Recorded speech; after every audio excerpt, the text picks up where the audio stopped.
In February, we're working on a series about really taking the principles and making them real, user-friendly in our world and in our lives. And last week we talked about the idea that you are perfect in the mind of God. Did anyone play with that? You don't have to become perfect, you already are perfect. That's pretty cool, I thought. So I thought that was pretty cool. So Tuesday night, Adriana's been leading us, and she's teaching the laws, and she was working on the law of attraction Tuesday night. But there were some new people there, so she redrew a picture from the metaphysics class that she was helping to teach this past year, and has been through, of course. And I saw it the week before. She drew it the week before. But she's bringing these people up to speed. She draws it again, and my brain goes, psh-chow. Do you know how many times I've drawn that picture in 30 years? I've drawn that picture, I can't tell you how many times in 30 years. But I got it. I saw the energy of the spirit of I, perfect.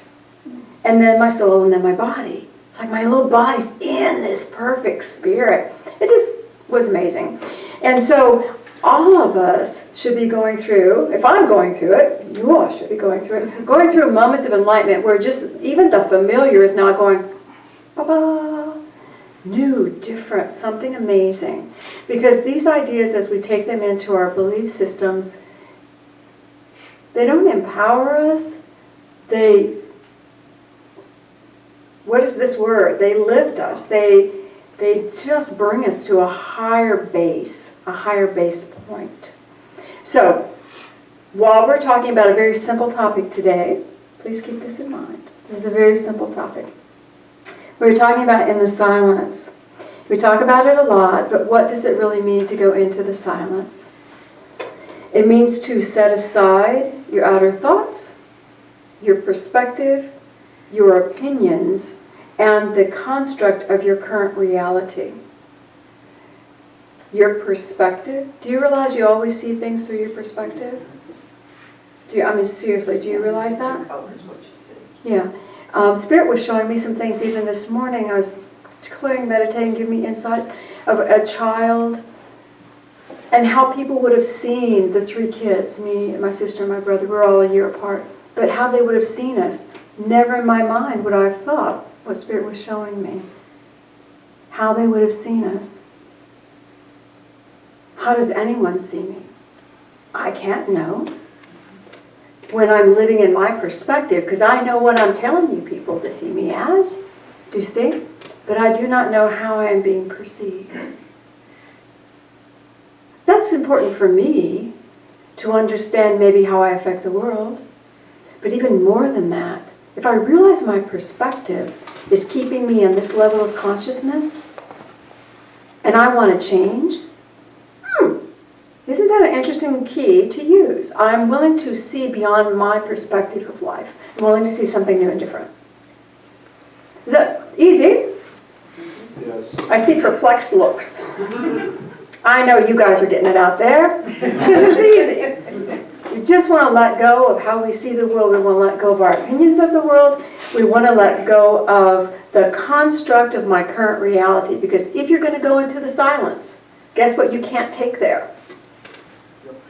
Your perception, the construct of your current reality.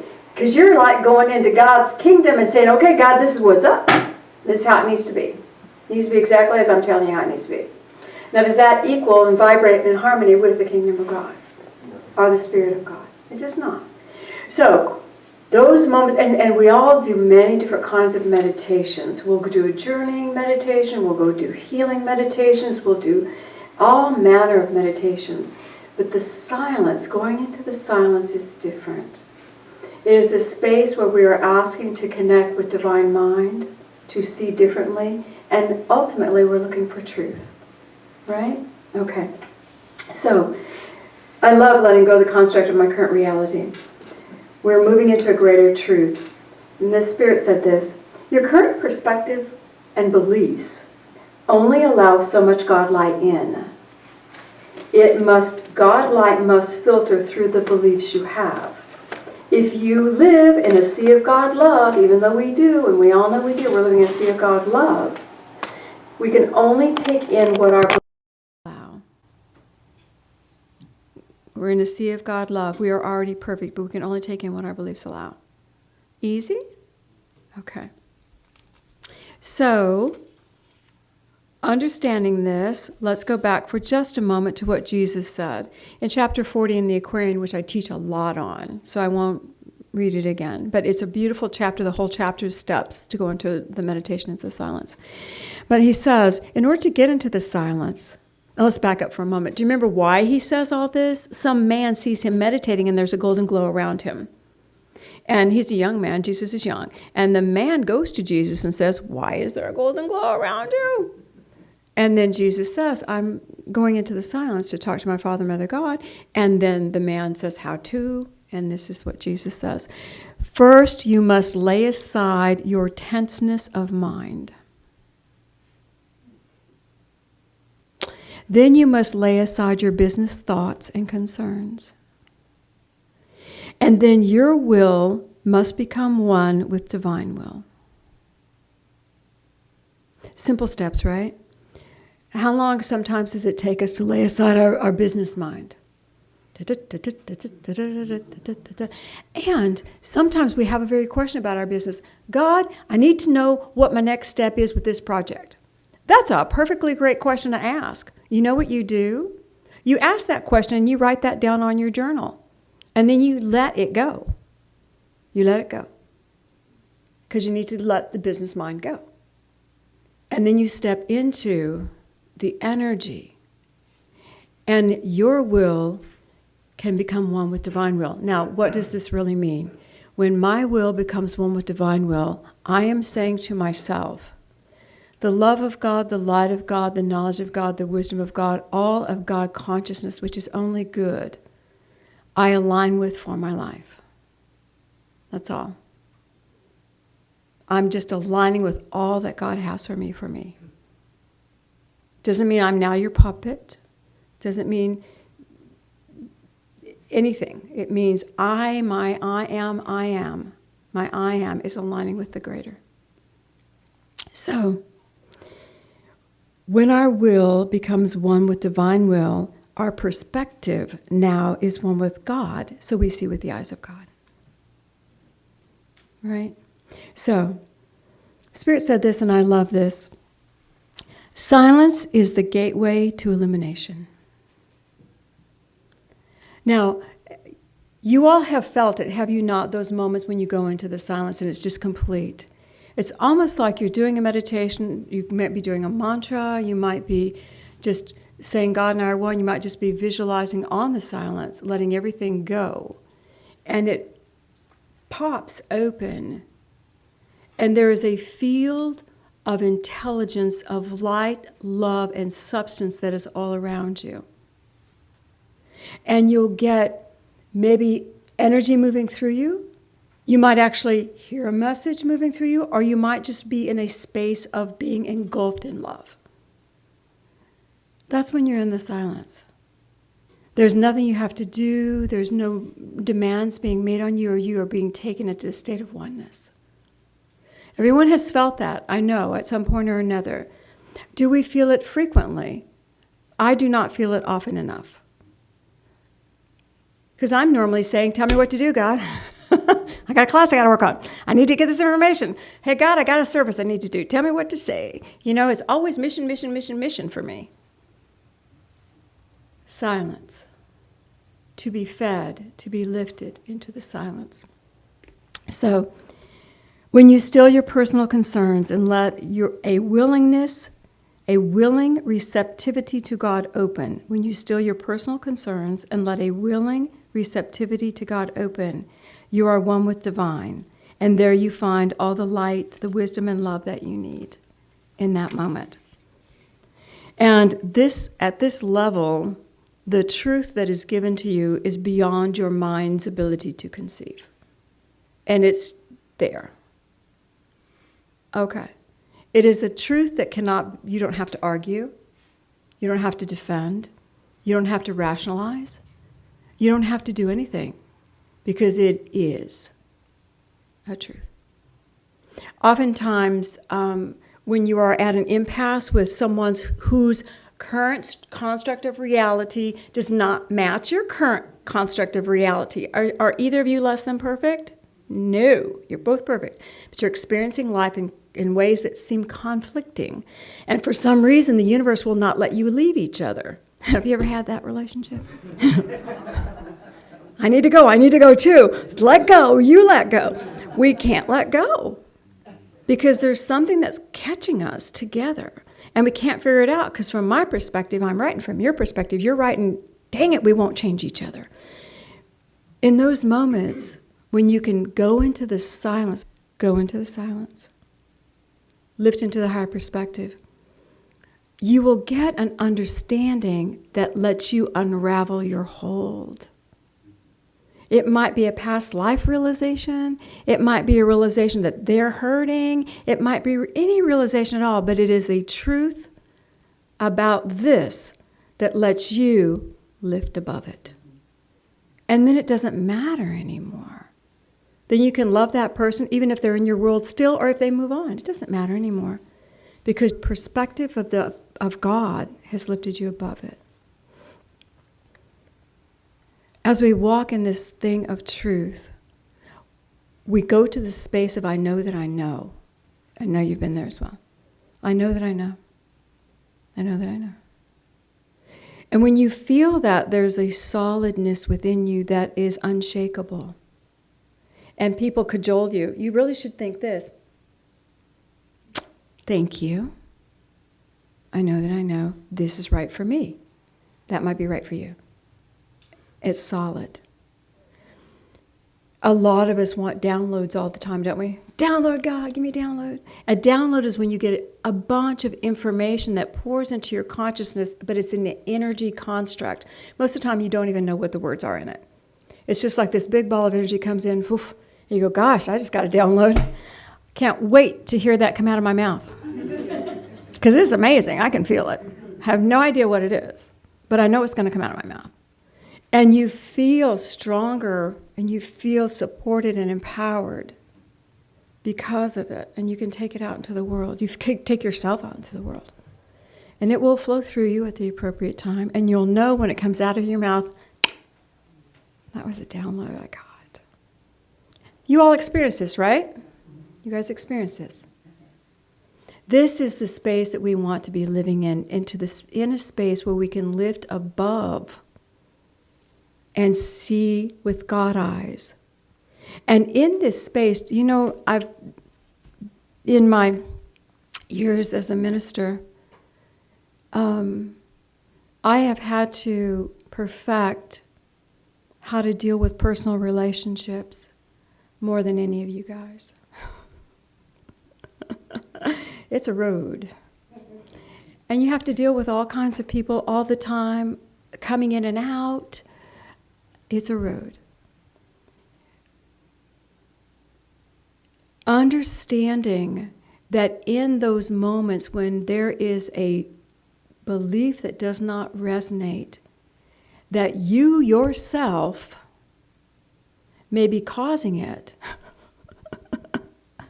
is interesting. But when you go into that truth and Spirit says to you, let's do this, let go here, do this, look at it this way. Never, ever does Spirit say to you, and by the way, you were wrong. You are the perpetrator. You are the one making this happen. Ever. Because we are all learning. And in the higher truth that comes to us like, come on, baby girl, come on, let's try this. I see you want to change. Let's try this. Spirit does not reprimand. Truth does not reprimand you. Truth lifts you up. Truth says, try something different. There's nothing to be afraid of in going to the silence. You will only be met with that beautiful energy of God love.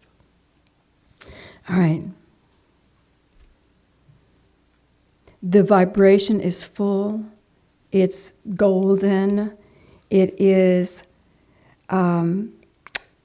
amazing, an amazing energy.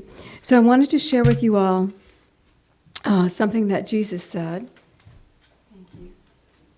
We're going through Life and Teachings of the Masters of Far East a little bit, and this is book 3. I'm going to hop to this one. There was a situation, And this is again is the 1890s, there was a situation of violence that was getting ready to occur. And Jesus appeared on the mountaintop. And everybody was expecting Jesus to go down and go, "Stop, you violent people." They were expecting this divine being to interfere.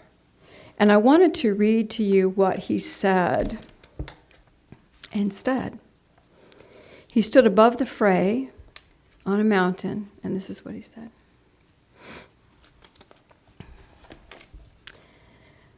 "As I stand alone in your great silence, God my Father," and just breathe it in. You can shut your eyes while I read too, if you want to. "As I stand alone in your great silence, God my Father, in the midst of me there blazes a pure light, and it fills every atom of my being with its radiance.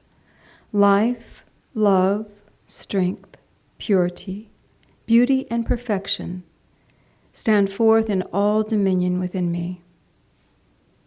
As I gaze into the very heart of this light, I see another light, liquid, soft, golden white, and radiantly luminous, absorbing, mothering, and giving forth the caressing fire of the greater light. Now I know that I am God and one with God's whole universe. I whisper to God my Father, and I am undisturbed. Yet, in this complete silence, there exists God's greatest activity. I am undisturbed, and complete silence is all about me. Now the radiance of this light spreads to God's vast universe, and everywhere I know there is God's conscious life. And I say fearlessly, I am God. I am silent and unafraid. I lift the Christ high within me and sing God's praise. In the tones of my music, inspiration hums. Louder and louder within me, the great Mother sings of new life. Louder and clearer with each new day, inspiration is lifting my conscious thought until it is attuned to God's rhythm. Again, I lift the Christ high and give close ear that I may hear the glad music. My keynote is harmony, and the theme of my song is God, and God seals my song as truth. Behold, I am born anew, a Christ is here. I am free with the great light of your Spirit, God my Father. Your seal is placed upon my forehead. I accept. I hold your light high, God my Father. Again, I accept. And just breathe that in. The vision and the focus was on him, his connection with God, who he is. And that took him to the connection with the universal love of God, the vast universe of all life. And it says, as Jesus ceased speaking, a dazzling ray of pure white light shot out from the center of the solar of his body, extended down the canyon, just ahead of where the advanced horsemen were riding. Where the light terminated, a great barrier was created, and they could go no further. And because their intention had been to maim and hurt, they maimed and hurt one another.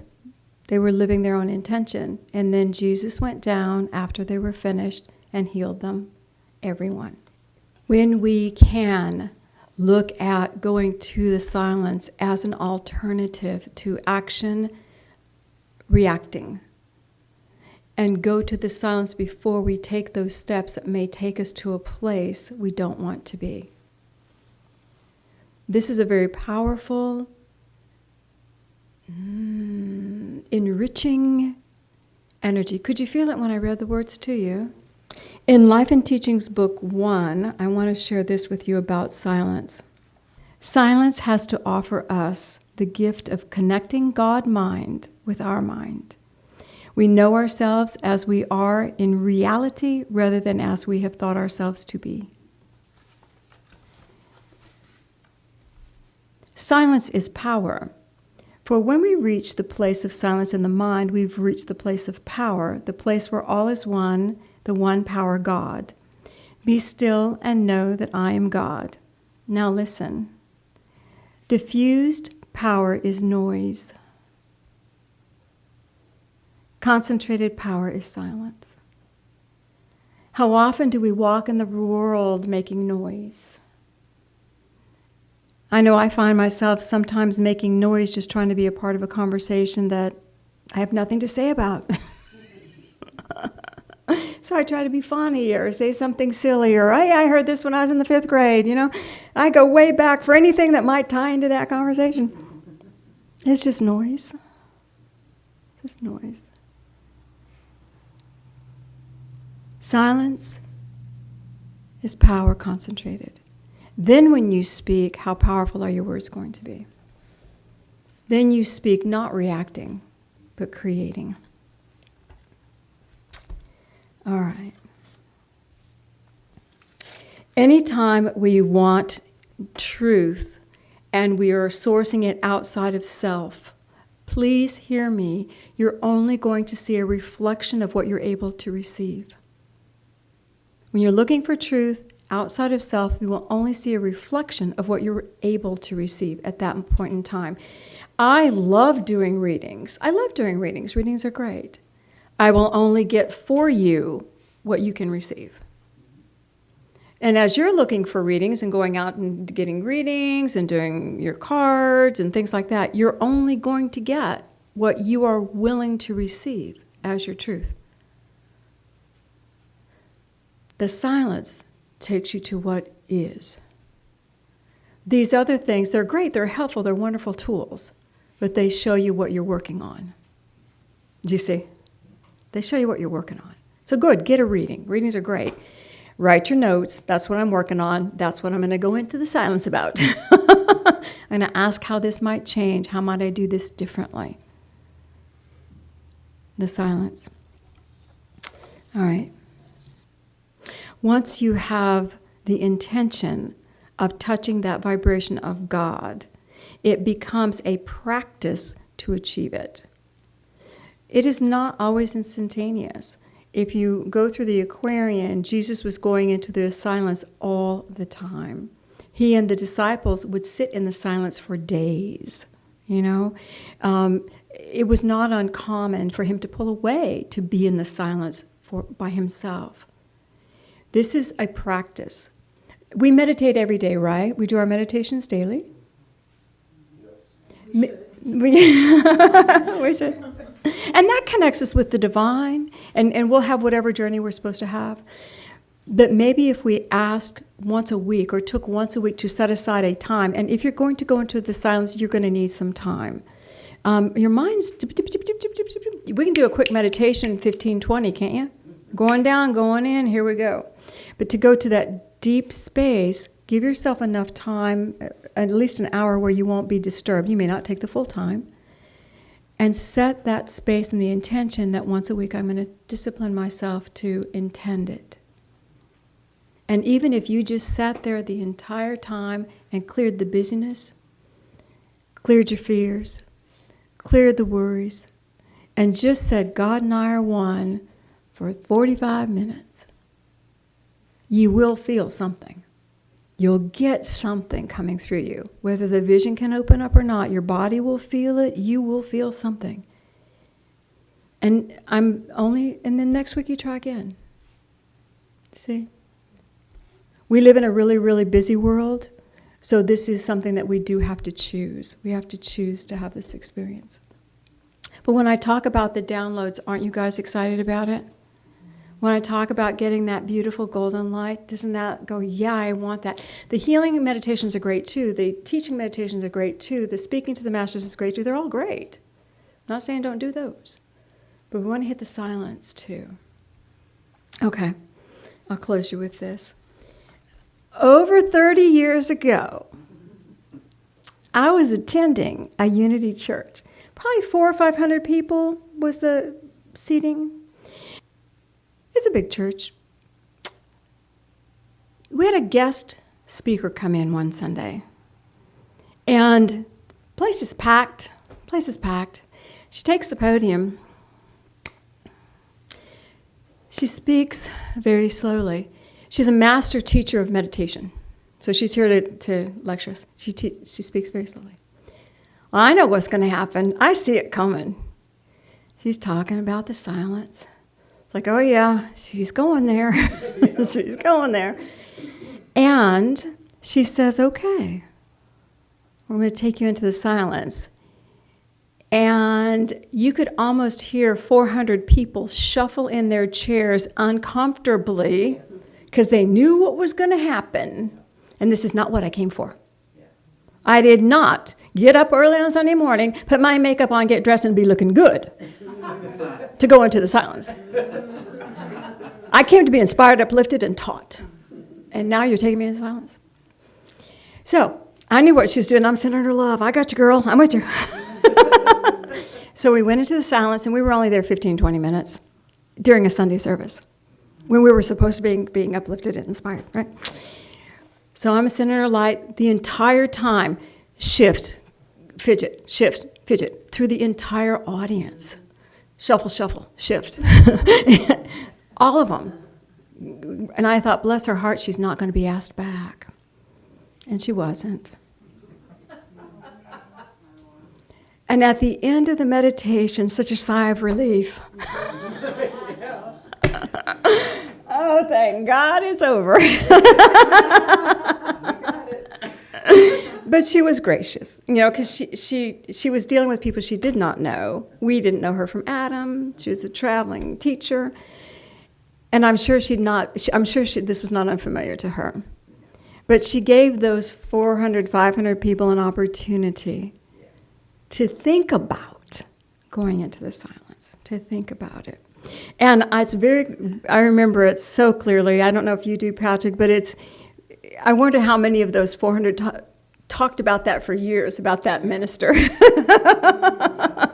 And left a note for our minister to take her off the list. Your body will do the same thing. Our body does the same thing. It fidgets, fusses. What are we doing? What are we doing? We don't know where we're going. I don't understand. Fidget, fuss. We just have to keep breathing. Keep breathing. You do your deep breathing. That clears your mind really quickly. Do your deep breathing. Letting things go. And just say, body, we've set aside an hour. We're here. And the body will stop. So I offer this to you as a tool for us to add to our meditation practices, you guys out there too, so that we can really start getting the greater truth of what's true for me. And what is true for me may not be true for you, but it is true for me. And if I can know that I know and stand in my truth, then I am lifted above and I'm moving into that illumination. Well, let's go within. And I'm not taking you into the silence for 20 minutes. So put your feet on the floor. Father, Mother God, we ask that your light engulf us. And I ask that a beautiful column of light come over each one here.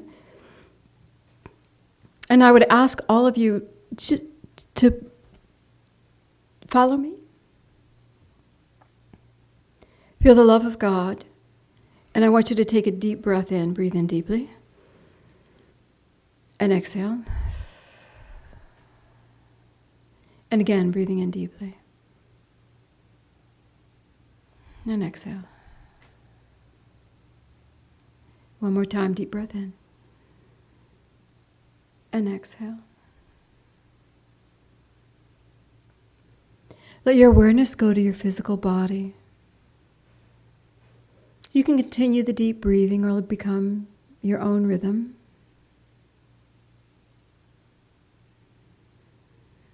But realize in the breath you have peace.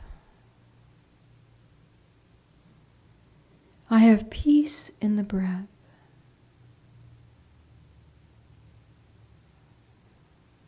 Imagine all of your worries and concerns just melting out of your body, past the chair that holds you and into the ground. Think of your breath. I have peace in my breath. And the concerns are melting out of your body and into the ground.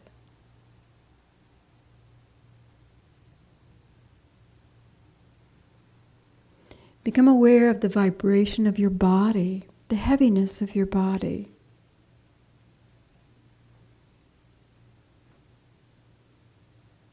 Breathe. And now focus on your spirit.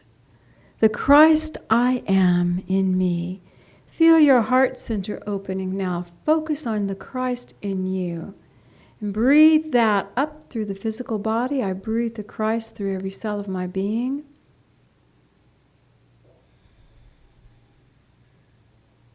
And now feel the vibration of your body. It should be lighter.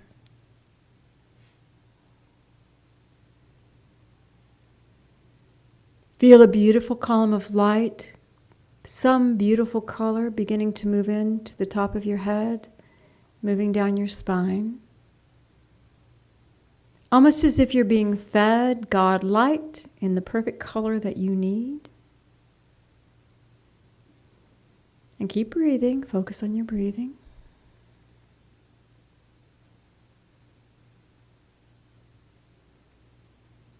I am God's divine child. And I am at peace.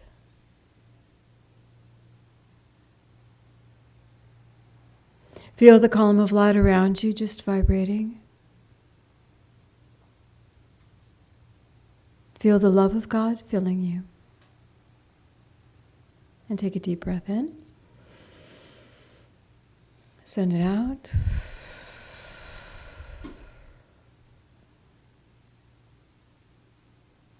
I love you, God. And when you're ready, feel the chair, and you can gently open your eyes.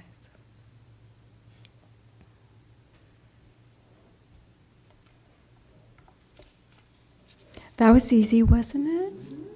Did you feel yourself calm? Calm. This could just be opening the door, just calming, letting the stress melt, watching your breath. Patrick teaches a wonderful meditation class that teaches you the counting. But in that moment, did anybody lose conscious thought about busyness and stuff? There you go. First step done. You're on your way. Just watching that breath. Okay, guys, it's our opportunity during this month to walk out and have those ahas, those epiphanies, those grand moments of awakening. So I support you in yours this week, and I support me in mine. Yes. Say, yay, God. Yay, God.